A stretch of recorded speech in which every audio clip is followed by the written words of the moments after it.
Today we're going to look at forces and Newton's laws of motion. So let's first define forces. In its simplest term, you can just say a force is basically a push or a pull.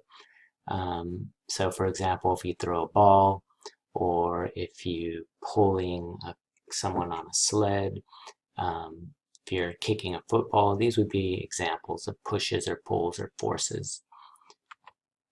We'll use the term net force a lot, and just so we're clear on what that means, a net force is when you look at all the forces acting on an object and you kind of add them up, and it's going to be the vector sum of all these forces in some dimension.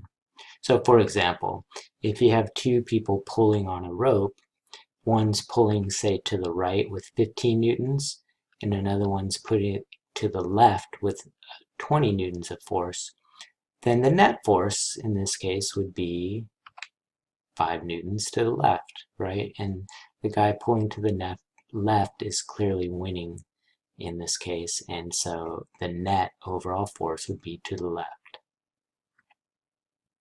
So a couple different categories of force. One is the one that we think of the most, which would be simply a contact force. So those examples I gave earlier, throwing something, pushing something, these would be contact. There's some kind of direct touching going on. A field force would be a force when there's no physical touching. So there's some force acting at a distance. So let me give you examples of some of these. So friction would be a good example of a contact force. If something's sliding across the road, the two surfaces are interacting with each other. Air resistance, cars driving, the air molecules are pushing against it. Tension would be in a string if you're pulling on a rope, for example. Thrust, so thrust from a rocket. Applied force would be like pushing a person on a sled, kicking a ball. And then what we call a normal force. And we'll define this a little bit later, but this would be like a table pushing back up on a book. That would be an example of a contact force. Field forces, the most common field force you might think of would be gravity. So you are, if you have a ball and you drop it, the ball is attracted to the earth through this force of gravity. You've probably played with magnets before. You've noticed that magnets can attract or repel even without physically touching each other. An electrical force, two protons you learned back in chemistry will try to repel each other at a distance. And then the nuclear force. Even though those two protons are trying to repel each other, if you bring them close enough in the nucleus of an atom, for example, they will actually attract each other. Probably the most important skill you'll need in this unit is the ability to draw what's called a free body diagram or force diagram. And basically this is just a picture, a diagram that shows all the forces that are acting on an object. Since force is a vector, that means has both magnitude and direction.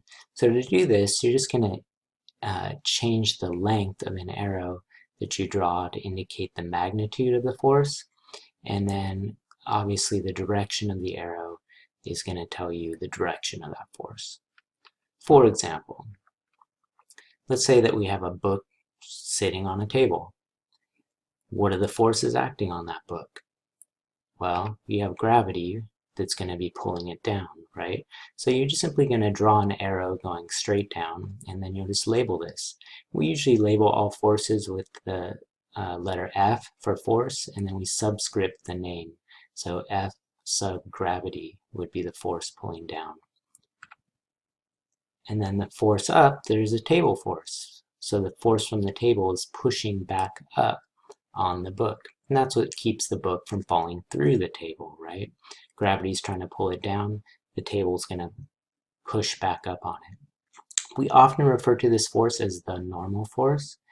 And normal just means perpendicular. So if the table is our surface, the normal force is the force from the surface perpendicular to the surface itself. And we'll go into more detail about that in a future lesson. Notice that the length of the arrows are the same, and that's because these forces are equal to each other.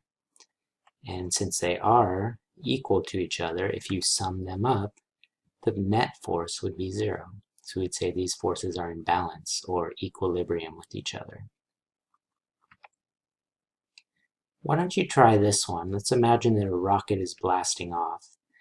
Why don't you try this? Try to draw the free body diagram on this. Push pause and then come back to the video when you're ready. Alright, so let's see what you got here. Let's look at the first force I got. That was be the thrust force of the rocket moving upwards. So you just draw an arrow going up, and we'll just label this F of thrust. We have gravity trying to pull the rocket to the ground, so just call this F of gravity.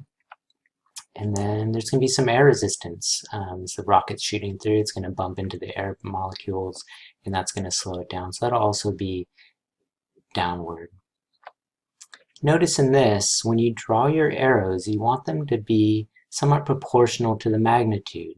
So for example, my thrust force is going to be greater than the sum of both gravity and air resistance. And this is because the rocket's blasting off. If the thrust was less than gravity, for example, then the rocket would never be able to take off in the first place. In this case, we'd say the forces are unbalanced. In other words, the net force is greater than 0. And this is what enables us, again, to take off. Let's move into Newton's laws of motion. Start with the first law. So there's kind of 3 parts to the first law. The first one is the easiest to understand. If an object's at rest, it's going to simply stay at rest. So if there's a book on the table, for example, you could just leave it on the table there for years and it wouldn't move because it's simply going to want to stay there. The second part says that an object that's in motion or an object moving will keep moving at a constant velocity. Now this one's somewhat controversial in the sense that you don't always see this in your everyday life.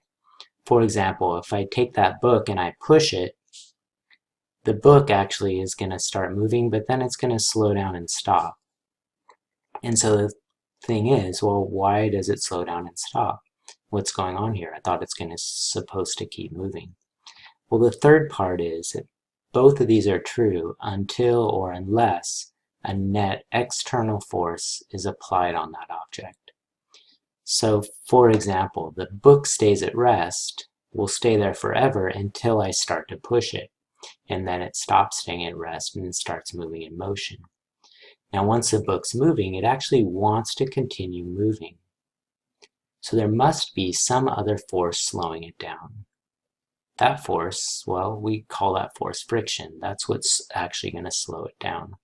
For example, let me give you a kind of a conceptual thing to think about. If we took that book and slid it on ice, notice it would take much, much longer for that book to slow down and stop. And this is because there's less friction on the ice.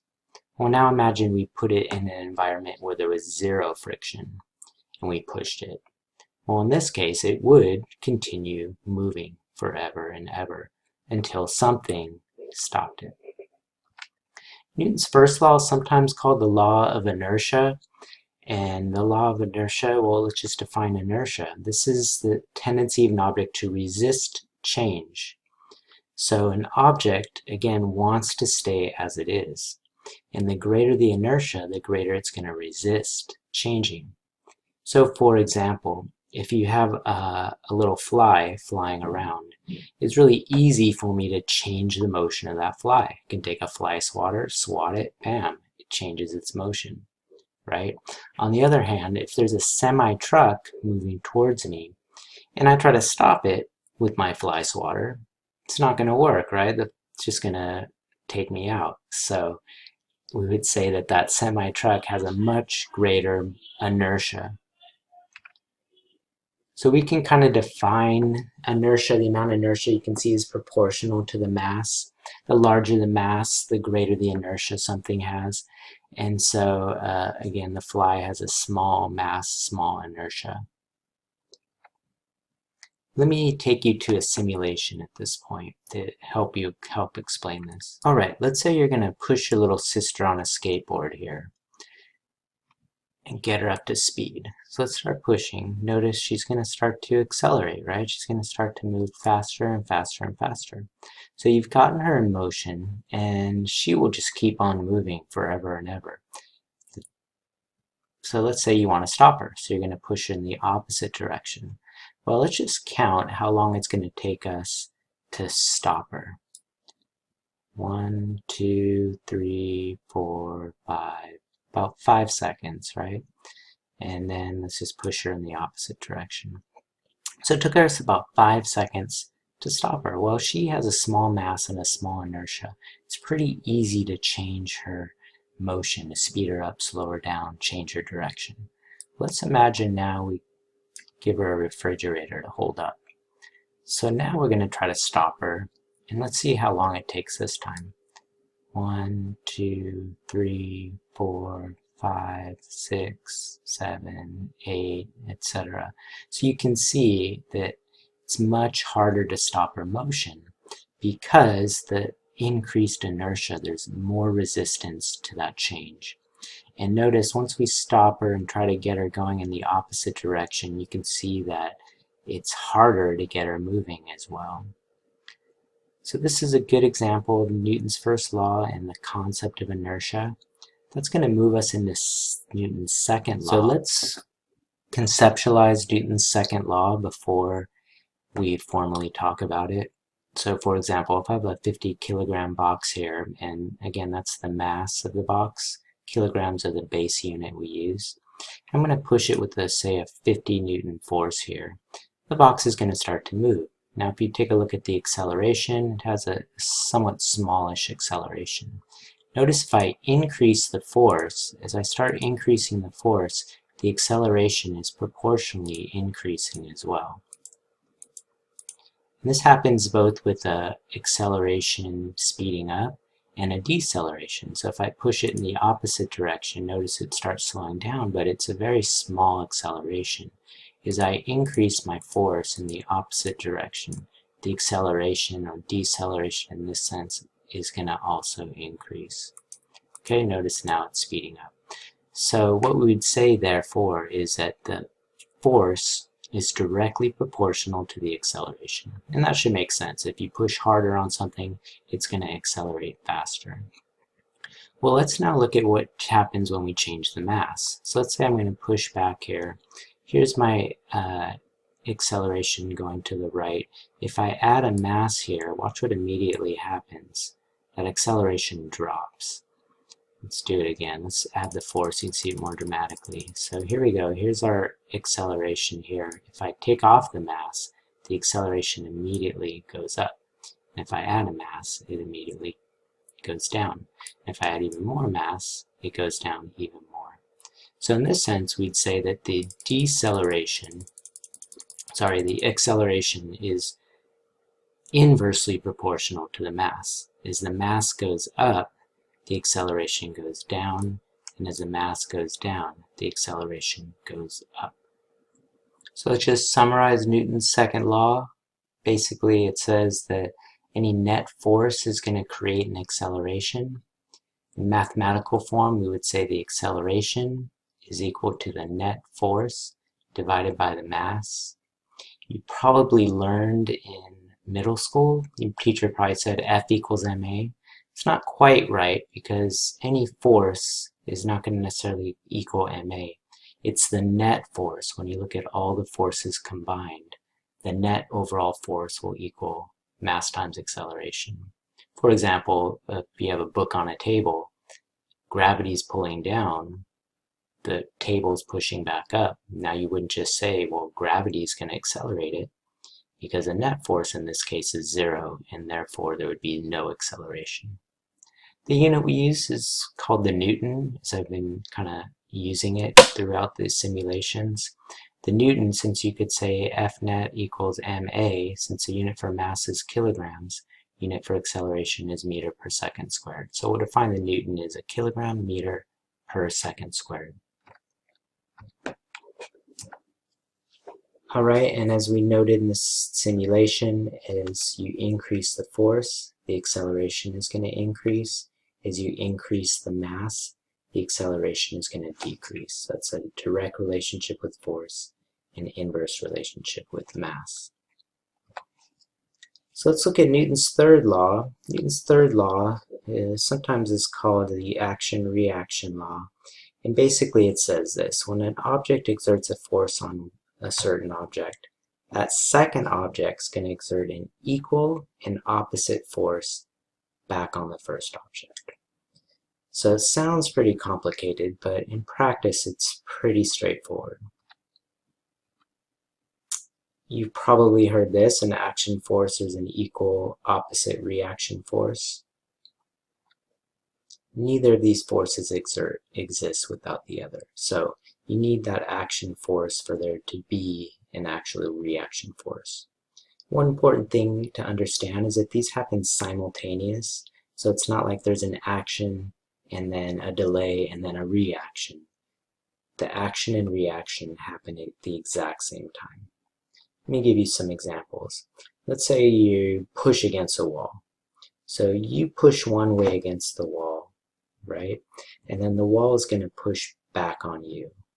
And if we're on a skateboard, for example, we can see we're going to clearly start to move towards the left. And so the reason we're moving is because the wall is pushing us to the left. Note, we're not pushing to the left, we're actually pushing to the right. It's the wall that pushes back. Both of these forces are going to be equal to each other. How about this? If you shoot a gun, the gun's going to shoot the bullet to the left here, and then the bullet is going to push back on the gun to the right. And this we will feel is kind of the recoil of the gun, and that's the reaction. And both of these are going to be equal and opposite to each other. What about a rocket? Well, a rocket itself, the gases are going to get pushed downward.